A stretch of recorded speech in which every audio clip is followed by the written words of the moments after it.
Behind the walls of a smoky bathhouse, laughter echoed, wine spilled, and hands wandered freely. What began as hygiene quickly became seduction and mutual satisfaction.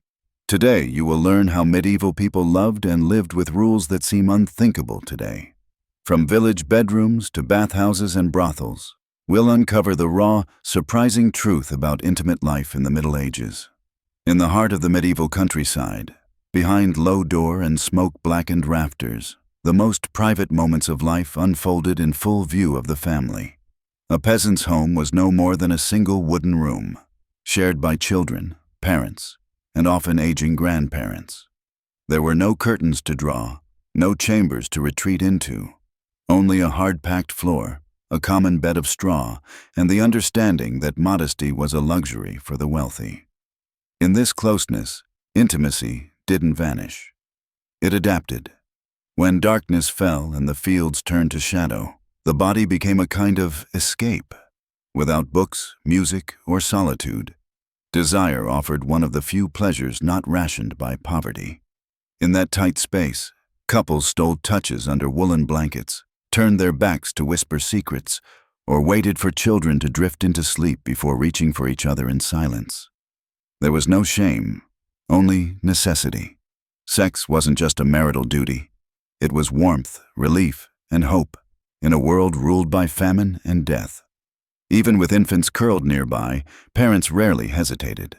Some sent children away for firewood or water just long enough to share a brief moment behind a closed door. Others simply timed their movements to the rhythm of breath and night. And when pregnancy followed, as it often did, it was not scandalous. It was expected. A third of all brides may have arrived at the altar already carrying life, their swollen bellies wrapped tightly beneath linen gowns, while mothers smoothed hair and fathers counted dowry coin. The church thundered from the pulpit, insisting that sex belonged only in marriage, and only for procreation. But in the villages, it was the turning of seasons and the flicker of human want that set the rules. And so, under a thatched roof, with the fire burned low and the shutters latched, ordinary peasants laid bare their bodies and souls, claiming joy in a world that offered so little softness. Theirs was a passion born not of luxury, but of survival.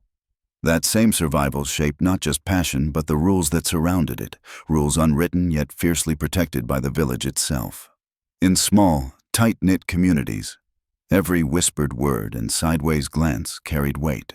Morality was not a private matter, but a public one, and the behavior of each individual reflected on the family, the household, and the standing of one's name in the eyes of neighbors and kin. Adultery, when uncovered, was not merely a sin. It was a stain that lingered through generations. Judgment came not only from the priest behind the pulpit, but from those who shared bread, labored in the same fields, and raised their children side by side. Those caught in affairs faced humiliating punishments, not from the law, but from the village itself. In some regions, a cheating couple might be paraded through the streets with donkey ears strapped to their heads, or forced to ride backward through the square under volleys of laughter and rotten vegetables. Such rituals were less about cruelty and more about restoring balance, reminding all that private choices had public consequences. Still, the lines were not always drawn with cold precision. Communities could be surprisingly forgiving, especially if a scandal remained discreet, or if no marriage was torn apart in its wake. Young couples who conceived before wedding vows were often hurried into union, with both families conspiring to preserve honor. In such cases, shame turned quietly into celebration, as the baby became proof not of sin, but of life-taking root. An event too sacred for gossip to uproot. Even the most sacred commandments bent beneath the weight of daily life. Church law forbade marriages between close relatives up to the 7th degree, yet in isolated villages, where nearly everyone shared bloodlines at some level, these rules were often sidestepped. A whispered plea to the bishop or silent disregard for a forgotten decree was enough to make the union official. And when the alternative was loneliness, such choices felt less like rebellion and more like necessity. Necessity, however, did not shield the poor from the will of those who ruled over them. For serfs and land-bound villagers, love and marriage were not only matters of affection or survival, but also of permission.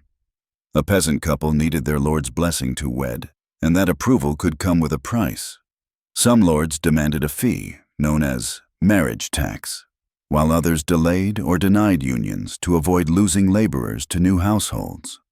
Over time, rumors darkened these arrangements with stories of cruelty, of a supposed right that allowed the lord to take the bride before her husband could. This so-called right of the first night haunted imaginations more than it filled law books. There is no solid proof that such a custom was widely enforced, let alone legally established. Yet its legend thrived because it echoed the deeper truth of a power imbalance too visible to ignore. The strong often took what they wished, and peasants knew better than to resist openly. Some women were indeed summoned, not always by force, but under pressure no less real, to share a night with a man who owned their family's land and future. Sometimes, what began as coercion was cloaked in flattery. A lord's interest could be twisted into a source of pride by families seeking favor, or by the women themselves, who had little other claim to importance. Yet beneath the whispers and glances, scars remained. Stories passed from mother to daughter carried warnings that were never written, only felt. Keep quiet, endure, and survive what cannot be stopped. For men, this imbalance bred bitterness. Young suitors mocked themselves and each other, repeating cruel jokes that they must wait until the lord was finished before they could marry. Brothels were distant luxuries for richer men, and rural prostitutes were rare, driven out or hidden in roadside inns, often under the protection of passing soldiers. In towns where stone walls replaced open fields and streets pulsed with the noise of markets and workshops, desire no longer hid in shadows. It moved in daylight, clothed in color and perfume. Unlike the small villages that watched every movement, the city offered space to vanish, to experiment, to wander through crowds without a name. Anonymity, though unfamiliar to peasants, allowed secrets to bloom more easily behind closed shutters and within the tangle of alleys and taverns. As cities swelled with merchants, apprentices, and students, so too did opportunities for indulgence. Love could still be arranged through family deals, especially among the wealthy, but among the poor and the young, it flourished in gardens, on rooftops, and under balconies lit by lanterns. Courtship often blurred into mischief, and many songs sung beneath windows led not to marriage, but to gossip. Respectable daughters were kept under watch, but not all hearts obeyed curfews. Prostitution in the city took on a different shape, no longer a hidden affair, but a tolerated institution. Authorities, recognizing they could not suppress desire, began to organize it. Official brothels were placed in designated streets, taxed by the city, and sometimes even owned by the town council itself. They were not elegant, but they were accepted. And for many men, especially those without status or coin for marriage, they were the only intimacy they would ever afford. Inside these houses, women wore specific garments to mark them as outside the bounds of respectability, red belts in some regions, yellow hoods in others. Though shunned in church and shamed in law, they served a role few questioned. Their role extended far beyond the thresholds of brothels, spilling into spaces meant for comfort and cleanliness. Public bathhouses, once built for hygiene and healing, gradually transformed into arenas of pleasure, where the scent of hot water mixed with wine and whispers. In these steamy chambers, men and women bathed side by side, often with only a thin linen sheet or nothing at all between them. Modesty softened in the warmth, and rules melted like wax against the skin. At first, authorities tried to separate the sexes, enforcing hours or curtains. But over time, those efforts faded under the weight of habit and appetite. Bathhouses became gathering places not just for washing but for celebration, places where food was served, music played, and conversations turned easily to laughter. What began as casual flirtation might end with a private bath shared behind a wooden screen, or a transaction whispered between splashes and glances. Many of these establishments hired women not only to scrub backs, but to offer companionship in more intimate forms. Some were open courtesans, others simply clever in suggestion and silence. Even respectable townswomen, lonely or curious, might slip in for more than steam. In that environment, distinctions between sin and socializing blurred. The church condemned such mixing, but the walls of the bathhouse were thick, and the coin it brought into city coffers kept most officials conveniently distracted. Illustrations from the period show naked couples feasting in tubs, raising goblets as they reclined in the warm embrace of water and flesh.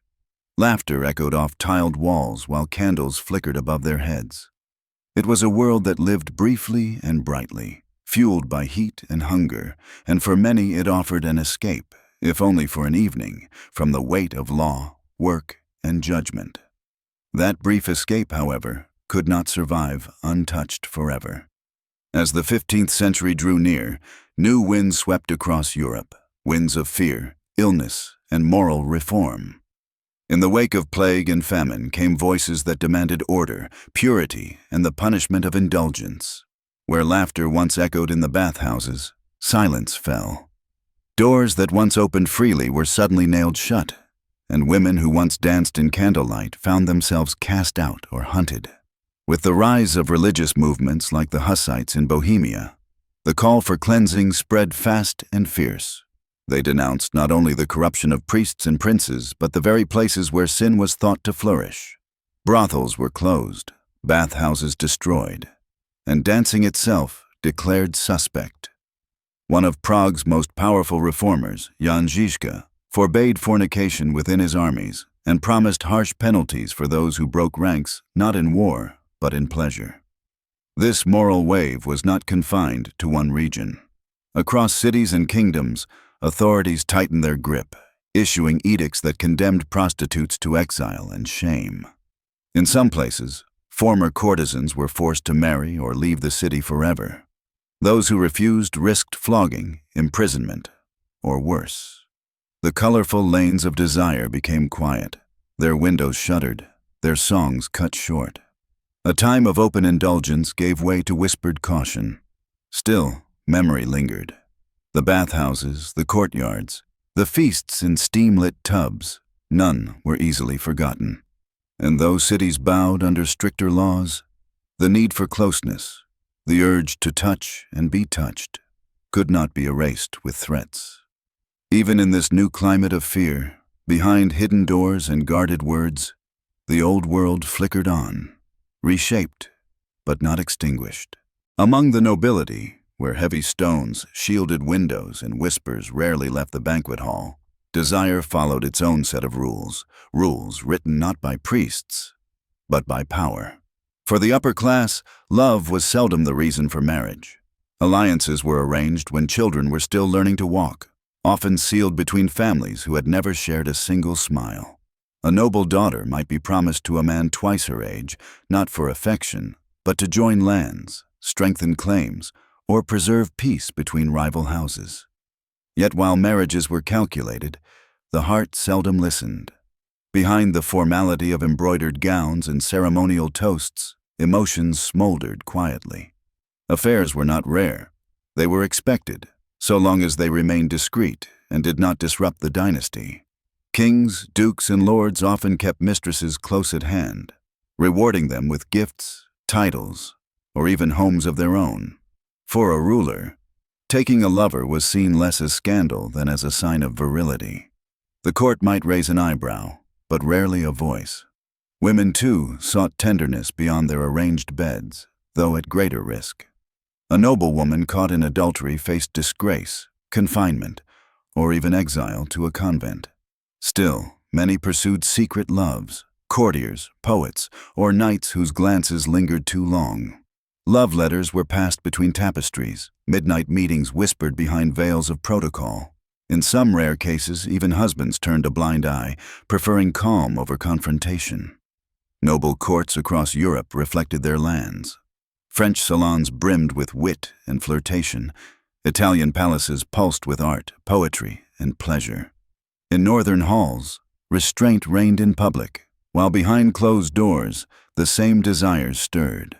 Titles and bloodlines might have defined the rules, but passion paid little mind. If you enjoyed this story, trust me, the next ones will be even more powerful. You're about to hear things no one else is telling. Subscribe to our channel so you don't miss what's coming. If this video moved you, leave a like and drop a comment. And most importantly, share it with someone you care about. See you in the next video.